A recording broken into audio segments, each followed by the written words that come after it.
বাংলাদেশের মাটি যে সোনা ফলা সেটা ভালোই উপলব্ধি করেছিলেন ময়মনসিংহের আব্দুল মোতালেব। তাই সাহস করেছিলেন মরুর দেশের খেজুরের বীজ এনে দেশে ফলানোর। এই মানুষটি শুধু স্বাদ ও মিষ্টি খেজুরই ফলাননি, মাত্র 7টি গাছ থেকে হাজার হাজার চারা তৈরি করে ছড়িয়ে দিয়েছিলেন দেশের বিভিন্ন প্রান্তে।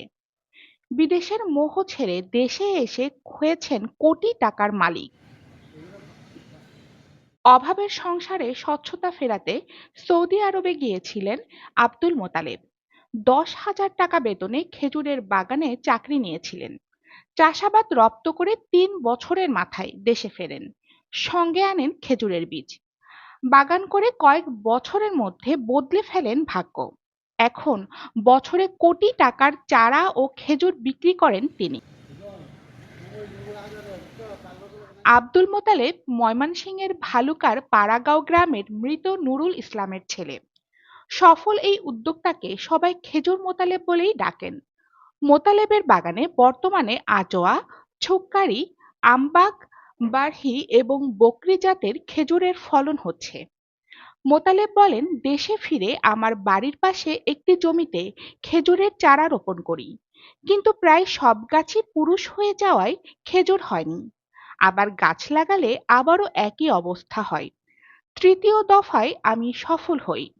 এই যে আজোয়া খেজুর সারা বিশ্বের মধ্যে প্রতিযোগিতা করতে পারাম। আরেকটা হলো সুকারি খেজুর, যারা সর্দির আদা পাকা এই যে গাছ পাকা খেজুর নামাইছি, এটা খুব জনপ্রিয় খেজুর। আর একটা খেজুর আছে লিপজল খেজুর, মেসেকাঠির মতো বীজ, জিরবাত বার করে আনলে আনা যায় একটা মেসেকাঠির মতো বীজ। এটা হলো আজোয়া খেজুর, আরেক জাত।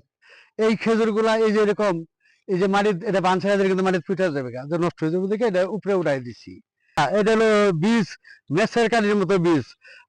যদি বিশ্বাস আপনি না করেন, এখন 1 মাসের ভিতরে 1 মাসে খেজুর ধারক বিঘ আছে, আপনারা নিজে সিরা খাইয়া দেখবেন।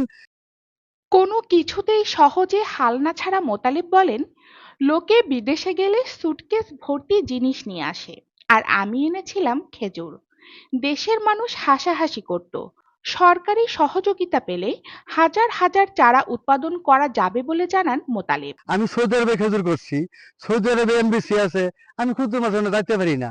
যদি বাংলাদেশ সরকারের মাধ্যমে এই সৌদির এমবিসির সৌদিরা এই খেজুরটা পরীক্ষা করতে থাকতো, তাহলে সৌদিরা বলতে পারবো যে সৌদি আরবের লোক এই খেজুরটা গুণমান ঠিক আছে নাকি, সুন্দর আছে নাকি, ভালো আছে নাকি, তারা বলতে পারতো।